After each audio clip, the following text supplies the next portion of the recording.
մի հատ լուրջ խնդիր ունենք ժողովուրդ ջան ու այդ հարցը պիտի բարձրաձայնեմ, քանի որ ես ձեզանից մեկն եմ, ձեր ծոցից ելած, ձեր աղբերն եմ, սովորական մարդ, ձեր շոր ծախող աղբերն եմ։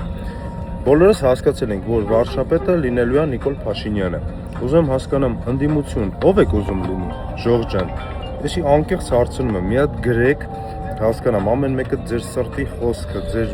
մտքից, հոգուց, ինչ է գալի, գրեք, անկեղծ հաշվի առնեմ, ում անունը շատ գրեք, կբարձրաձայնեմ, որ ժողովուրդ ուզում են, էսի մարդը լինի ընդդիմություն, էսի անկեղծ եմ ասում։ Մի հատ հələ եկեք իրար հետ հասկանանք, մենք ոչ միայն պիտի ունենանք ճիշտ իշխանություն, այլ նաև պիտի ունենանք ճիշտ ընդդիմություն։ Ում եք տենում որպես ընդդիմություն, որ սենց մերավարի ասեմ,